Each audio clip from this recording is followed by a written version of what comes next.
नमस्कार friends, welcome to our YouTube channel Nishant Gyan. मैं नितिन उपाध्याय आपका स्वागत करता हूं। आज मैं जो है आप लोगों के सामने जो है उत्तर प्रदेश लेखपाल के प्रीवियस ईयर का जो मेरा पेपर सीरीज चल रहा है। देखिए, पेपर में जाने से पहले मेरा स्लोगन है, पेपर में जाने से पहले एक बार ज़रूर पेपर देखें। तो प्रीवियस ईयर का जो मेरा सीरीज चल रहा है उसे देखिए। और आज मैं जो है सामान्य जानकारी के 25 क्वेश्चन आपके सामने डिस्कस करूंगा, ठीक है। इसी के साथ आप अपना सहयोग बनाए रखिए। इसी तरीके से जिस तरीके से आप मेरे वीडियो को व्यूज़ कर रहे हैं, वॉच कर रहे हैं और वीडियो को लाइक कर रहे हैं, इसी तरीके से लाइक करते रहिए। मैं वीडियो सीरीज आपको देता रहूँगा, ठीक है। इससे आपको जानकारी मिलेगी, लाभ मिलेगा। और पेपर को जब आप 25 क्वेश्चन जैसे करेंगे, आप ये 25 क्वेश्चन कर पाएंगे तो आपके अंदर एक कॉन्फिडेंस पैदा होगा।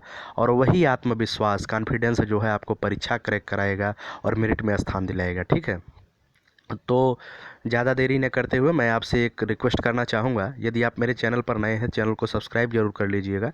देखिए, चैनल को सब्सक्राइब करेंगे तो फ़ायदा आपको होगा। आपको फ़ायदा यह होगा कि वीडियो जो है डेट वाइज डेट कब वीडियो पड़ रही है, कब नहीं पड़ रही, तो इसका आपको जानकारी मिलती रहेगी, ठीक है। इसी वजह से चैनल सब्सक्राइब करिए और शेयर करिए। शेयर ज़रूर करिएगा, क्योंकि दूसरों तक इसे पहुंचाने के लिए शेयर तो करना पड़ेगा। आप शेयर करेंगे तो दूसरे लोग इससे जानकारी मिलेगी कि प्रीवियस ईयर का पेपर कराया जा रहा है। तो प्रीवियस ईयर का पेपर करने से क्या लाभ होता है, कैसे होता है। जब आप परीक्षा में बैठेंगे तब आपको जो है इसका महत्व पता चलेगा कि प्रीवियस ईयर के पेपर से भी क्वेश्चन एक आध फंस जाते हैं।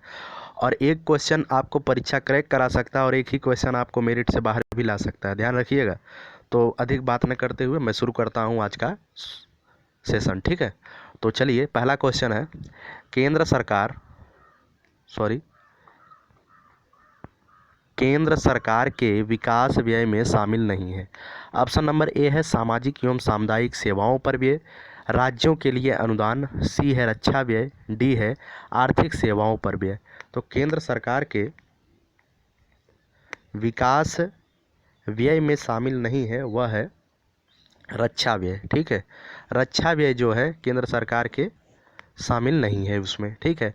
तो यह जो मैं पेपर लिया हूँ किसी प्रतियोगिता साहित्य सीरीज से लिया हूँ, तो इसमें जो है उसका सॉल्यूशन भी दिया गया है। तो देखिए सॉल्यूशन में क्या दिया गया है, तो नीचे डिस्क्राइब किया गया है। देखिए, सरकार के समस्त व्यय की योजनागत व्यय और गैर योजनागत व्यय में बांटा जा सकता है, जिसे क्रमशः विकासात्मक व्यय और गैर विकासात्मक व्यय भी कहा जाता है। और गैर विकासात्मक व्यय में रक्षा व्यय, सब्सिडी, ब्याज भुगतान, पेंशन जैसे व्यय शामिल किए जाते हैं, जबकि उपरोक्त अन्य व्यय विकासात्मक व्यय के अंतर्गत आते हैं, ठीक है। तो चलिए, आप उम्मीद करता हूँ आपको इस समझ में आ गया होगा पहला क्वेश्चन। अगले क्वेश्चन पर आते हैं। हमारे रुधिर में ऑक्सीजन के परिवहन एक प्रोटीन द्वारा होता है, जिसका क्या नाम है। देखिए, एक क्वेश्चन जो है मैं कई बार करा चुका हूँ। हमारे रुधिर में जो है जो ऑक्सीजन का परिवहन होता है वो किसके द्वारा होता है, हीमोग्लोबिन के द्वारा। ऑप्शन नंबर सी सही है। हीमोग्लोबिन एक प्रोटीन है जिसके द्वारा हमारे रुधिर में ऑक्सीजन का परिवहन होता है, ठीक है। सॉल्यूशन क्या दिया गया है इसे पढ़ लीजिएगा आप। मानव शरीर में ऑक्सीजन का परिवहन हीमोग्लोबिन द्वारा होता है, जो प्रोटीन नामक धातु से बनी है। हीमोग्लोबिन में अधिकतर प्रोटीन होते हैं और ये प्रोटीन एमिनो एसिडों की श्रृंखला से बने होते हैं, ठीक है। अगला क्वेश्चन है, अंतर्राष्ट्रीय गमन जिसे माइग्रेशन कहते हैं, इसका मतलब क्या है। देशों के बीच में लोगों का संचलन, लोगों का शहर से ग्रामीण क्षेत्र में संचलन, देश में लोगों का संचलन, और डी है एक गांव से दूसरे गांव तक लोगों का संचलन। तो इसका जो राइट आंसर फ्रेंड्स वो है ऑप्शन नंबर ए, ठीक है। Option number A right answer है। देशों के बीच लोगों का जो संचलन होता है उसे कहते हैं माइग्रेशन, ठीक है। माइग्रेशन जिसे प्रवासन कहते हैं, ठीक है। अगले क्वेश्चन पर आते हैं। अगले क्वेश्चन पर आने से पहले मैं आपको एक बात क्लियर कर दूं, अगर आप चैनल पर नए हैं चैनल को सब्सक्राइब कर लीजिएगा। आपको वीडियो पसंद आए तो वीडियो को लाइक भी कर दीजिएगा। सॉफ्टबैंक और फॉक्सकॉन टेक्नोलॉजी ग्रुप ने एक संयुक्त उपक्रम एसबीजी क्लीन टेक बनाया है, जो ग्रीन एनर्जी प्रोजेक्टों में 10 वर्षों में लगभग $20 बिलियन का निवेश करेगा। तो जी देखिए, 2015 का क्वेश्चन पेपर है। 2015 का जो है इसमें वो आया था करंट अफेयर। तो करंट अफेयर को आप लगातार पढ़ते रहिएगा। करंट अफेयर का महत्वपूर्ण रोल रहता है। जीएस में 4-5 क्वेश्चन 6 क्वेश्चन आपको देखने को जरूर मिलेंगे, ठीक है। तो उस समय जो इसका राइट आंसर था वो सा option number D, Bharti Enterprises, ठीक है। अगले क्वेश्चन पर आते हैं। नेपाल भूकंप त्रासदी के दौरान नेपाल भूकंप त्रासदी के दौरान भारत सरकार द्वारा संचालित किए गए बचाव कार्य रेस्क्यू ऑपरेशन का कौन सा नाम दिया गया था? नेपाल 2015 में जब भूकंप आया था, अगर आप लोग जानते होंगे 2015, तो आपको पता होगा 2015 में भीषण भूकंप का सामना किया था हम लोगों ने। हमारे यहाँ तो कम था उसका प्रभाव, लेकिन नेपाल में इसका प्रभाव बहुत ज़्यादा था। ठीक है, तो उस समय भारत सरकार ने नेपाल की मदद की थी और उस ऑपरेशन का नाम दिया गया था ऑपरेशन मैत्री। ऑपरेशन मैत्री, ठीक है, ऑप्शन नंबर डी सही है। ठीक, अगले अगले अगले क्वेश्चन की बात करते हैं। लोकसभा चुनावों के लिए उम्मीदवार बनने की न्यूनतम आयु सीमा क्या है? तो लोकसभा चुनाव में उम्मीदवार बनने के लिए न्यूनतम आयु सीमा जो है 25 वर्ष है। अगर यही बात की जाए राज्यसभा की, तो राज्यसभा में 30 वर्ष है। कितने वर्ष है? 30 वर्ष। अगर यही बात की जाए राष्ट्रपति की, तो राष्ट्रपति की बनने के लिए न्यूनतम आयु 35 वर्ष घोषित की गई है। ठीक है, तो चलिए अगले क्वेश्चन पर चलते हैं। अगला क्वेश्चन है 16 अगस्त 1946 को प्रत्यक्ष कार्रवाई दिवस मनाया गया था। तो 16 अगस्त 1946 को प्रत्यक्ष कार्रवाई दिवस किसके द्वारा मनाया गया था? उस समय जो है मुस्लिम लीग के द्वारा यह मनाया गया था। 16 अगस्त 1946 को प्रत्यक्ष कार्रवाई दिवस मुस्लिम लीग के द्वारा मनाया गया था। ऑप्शन नंबर बी सही है। ठीक है, तो अगले क्वेश्चन पर आते हैं। अगला क्वेश्चन है, बिल्कुल 1 मिनट नीचे है क्वेश्चन। अगला क्वेश्चन है चौरी चौरा घटना कब हुई थी? तो चौरी चौरा घटना जो है कब हुई थी, उसका ऑप्शन नंबर बी सही है। 5 फरवरी 1922 ईस्वी को। कब हुआ था? 5 फरवरी 1922 ईस्वी को। यह हुआ क्यों था, इसको मैं बताता हूँ। असहयोग आंदोलन चल रहा था। असहयोग आंदोलन 1920 में महात्मा गांधी जी के नेतृत्व में चल रहा था। तो वो सही तरीके से, सही सलामत तरीके से असहयोग आंदोलन चल रहा था कि हम जो है अंग्रेज़ों का सहयोग नहीं करेंगे। ठीक है, उनका किसी भी कार्य में सहयोग नहीं करेंगे। हम ना उनके विद्यालय में पढ़ेंगे, ना उनका किसी भी तरीके से मैं सहयोग नहीं करूँगा, ना मैं उनकी नौकरी करूँगा, ना उनके विद्यालय में पढ़ूँगा, ना उनके कपड़े में पहनूँगा। इसी तरीके का असहयोग था अंग्रेज़ों का। ठीक है, तो उसे लेकर के 5 फरवरी 1922 में गोरखपुर के चौरी चौरा नामक स्थान पर एक घटना घटित हो जाती है। वह घटना थी कि एक चौकी को घेर करके आग लगा दिया जाता है वहाँ के ग्रामीणों द्वारा, और उसमें जो है 21 लोग मर जाते हैं, 21 पुलिसकर्मी मर जाते हैं, जिसे सुनकर महात्मा गांधी जी आहत होते हैं और 6वें दिन बाद 11 फरवरी 1922 को असहयोग आंदोलन वापस ले लेते हैं। ठीक है, तो यही था चौरी चौरा कांड। 59वां क्वेश्चन है, निम्नलिखित में से सबसे अधिक ऋण विद्युतीय तत्व कौन सा है? तो सबसे अधिक ऋण विद्युतीय तत्व जो है वो फ्लोरीन है। कौन सा है? फ्लोरीन। ऑप्शन नंबर ए सही है। ठीक है, अगले क्वेश्चन पर आते हैं। अगला क्वेश्चन है, किस देश ने कोपा अमेरिका 2015 जीता? तो देखिए 2015 का ये क्वेश्चन था, तो उस समय जो है चिली ने कोपा अमेरिका 2015 जीता था। ठीक है, मैं बता रहा हूँ बार बार कि बहुत बड़ा रोल रहता है किसका? करंट अफेयर का। तो करंट अफेयर आप जरूर पढ़िएगा। निम्नलिखित में से कौन कैबिनेट स्तर का होता है? तो देखिए कैबिनेट स्तर का जो होता है, ऑप्शन नंबर ए है विपक्ष का नेता, बी है भारतीय रिजर्व बैंक का गवर्नर, सी है भारत का नियंत्रक महालेखा परीक्षक, डी है महान न्यायवादी। तो ऑप्शन नंबर ए सही है। विपक्ष के नेता को वैसी ही फैसिलिटी दी जाती है जैसे एक कैबिनेट मंत्री को दी जाती है। ठीक है ना, तो अगले क्वेश्चन पर आते हैं। अगला क्वेश्चन है, प्रायद्वीप भारत का दक्षिणी छोर कन्याकुमारी स्थित है। तो प्रायद्वीप भारत का दक्षिणी छोर कन्याकुमारी कहाँ स्थित है? ऑप्शन नंबर ए है मकर रेखा के दक्षिण में, भूमध्य रेखा के उत्तर में, कर्क रेखा के उत्तर में, भूमध्य रेखा के दक्षिण में। तो जो इसका राइट आंसर फ्रेंड्स वो है भूमध्य रेखा के उत्तर में। ऑप्शन नंबर बी सही है, भूमध्य रेखा के उत्तर में। ठीक है, तो बहुत ही आसान है। भूमध्य रेखा पृथ्वी के ग्लोब के बीचों बीच जाती है, और जो हमारा भारत देश है वह जो है भूमध्य रेखा के सीधे उत्तर स्थित है। ठीक है, उत्तरी गोलार्ध में स्थित है। तो भूमध्य रेखा के दक्षिण तो स्थित ही नहीं हो सकता है भारत देश, तो भूमध्य रेखा के उत्तर में स्थित है, अर्थात जो कन्याकुमारी है वो भी जो है भूमध्य रेखा के उत्तर है। ठीक है, उम्मीद करता हूँ आपको समझ में आ गया होगा। अगले क्वेश्चन पर आते हैं। अगला क्वेश्चन है, अगले क्वेश्चन पर आने से पहले मैं आपको बता दूं, अगर आप चैनल पर नए हैं चैनल को सब्सक्राइब कर लीजिएगा।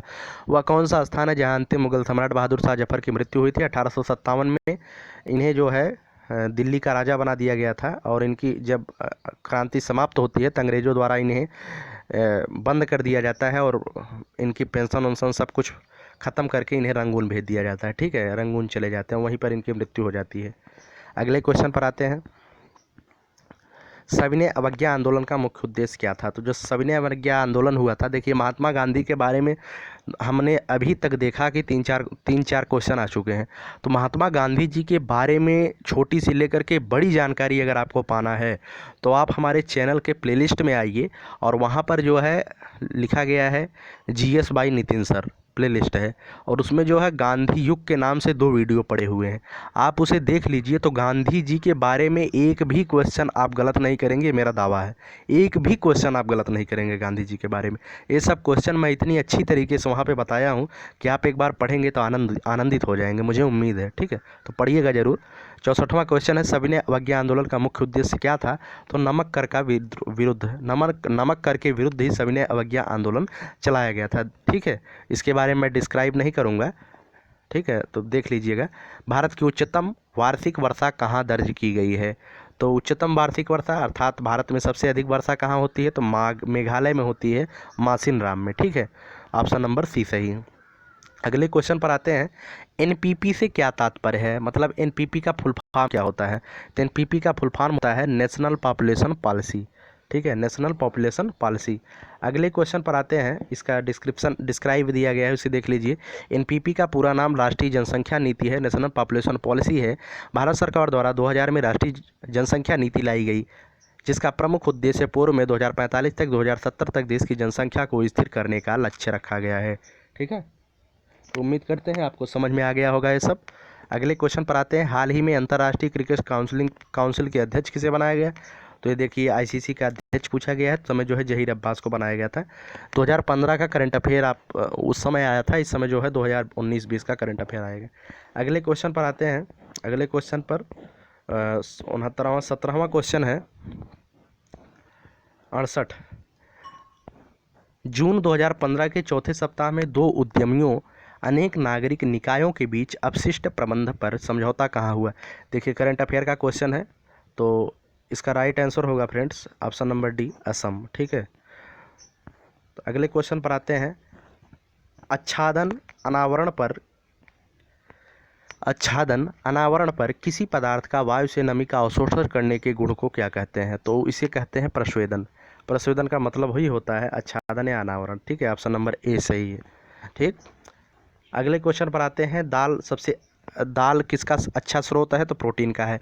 देखिए हम लोग जो है बहुत अच्छी तरीके से इसे जानते होंगे, दाल किसका सबसे अच्छा स्रोत है? तो प्रोटीन का। घर पे बोलते हैं अरे प्रोटीन के लिए दाल आपको लेना चाहिए, दाल से हमें प्रोटीन मिलेगी। और प्रोटीन से होता क्या है? प्रोटीन से हमारे शरीर की वृद्धि होती है। ठीक है, इसलिए आप दाल पीजिए, दाल से जो है शरीर स्वस्थ रहेगा और शरीर की वृद्धि भी होती रहेगी। ठीक है, अरे वृद्धि तब तक होगी जब तक उम्र होगा, ऐसा नहीं कि आप 30 साल के हो गए हैं तो शरीर की वृद्धि के लिए दाल पीजिए, उससे कोई फर्क नहीं पड़ने वाला है। ठीक है, तो चलिए अगले क्वेश्चन पर आते हैं। अगला क्वेश्चन है, मथुरा डिगबोई पानीपत में परिष्करण शालाएँ किसके द्वारा स्थापित की गई थी? तो इसका राइट आंसर फ्रेंड्स वो है ऑप्शन नंबर सी। कौन सा है? Option number C, Indian Oil Corporation Limited द्वारा मथुरा डिगबोई और पानीपत में परिष्करण शालाएँ स्थापित की गई थी। ठीक है, उम्मीद करता हूँ आपको आ गया होगा। आगे है 72वां क्वेश्चन है, निम्नलिखित में से किसको संविधान की आत्मा माना जाता है? ठीक है, तो चलिए बताते हैं, संविधान की आत्मा जो है प्रस्तावना को माना जाता है, लेकिन 32वां अनुच्छेद देखिए नीचे आप दिया गया है, प्रस्तावना को संविधान की आत्मा के रूप में माना जाता है। तो यह किसने माना था? तो मैं बताता हूँ, ठाकुर प्रसाद भार्गव नाम था उनका। किसने प्रस्तावना को आत्मा कहा है? प्रस्तावना को संविधान की आत्मा किसने कहा है? तो ठाकुर प्रसाद भार्गव ने कहा है। लेकिन आगे मानिए, जबकि भीमराव अंबेडकर ने संवैधानिक उपचारों के अधिकार को संविधान की आत्मा माना है। ठीक है, संवैधानिक उपचारों का अधिकार अनुच्छेद 32 में है, और यह क्या है?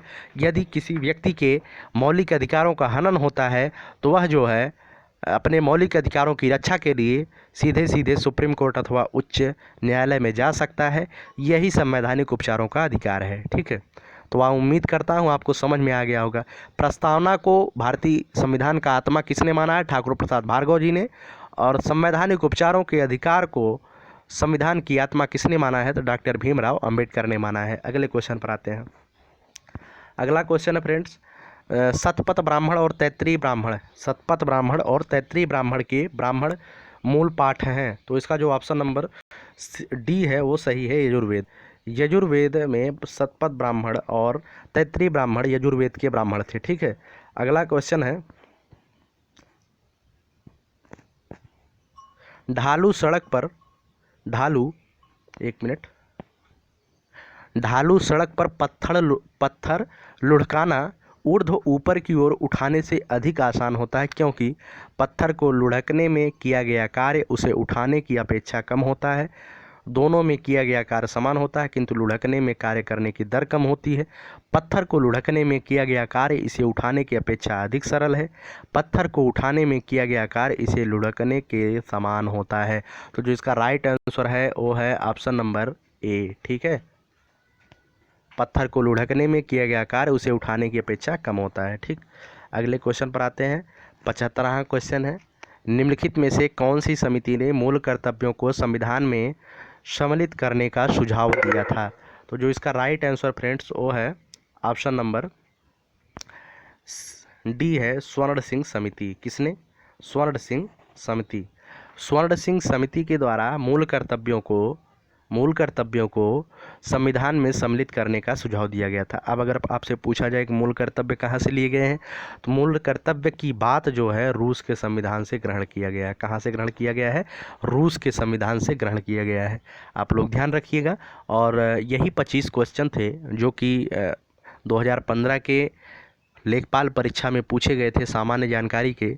उम्मीद है कि आप लोग जो है इसका आनंद ले रहे होंगे और पढ़ाई को नियमित रूप से जारी रखे होंगे। ठीक है, वीडियो को पूरा देखने के लिए बहुत बहुत धन्यवाद। मैं एक बार फिर से आपको कहता हूँ, आप अपने परिवार का सपोर्ट करिए और चैनल को सब्सक्राइब करिए और दूसरों तक इसे पहुंचाइए और उन्हें भी प्रेरित करिए कि चैनल को सब्सक्राइब करिए और इसका आनंद और लाभ आप भी उठाइए। ठीक है, तो दूसरों को प्रेरित भी करिए चैनल को सब्सक्राइब करवाने के लिए। चैनल सब्सक्राइब जब तक ऑडियंस और जुड़ेंगे तो और अच्छा कंटेंट आपको मिलेगा। ठीक है, बहुत बहुत धन्यवाद वीडियो को पूरा देखने के लिए।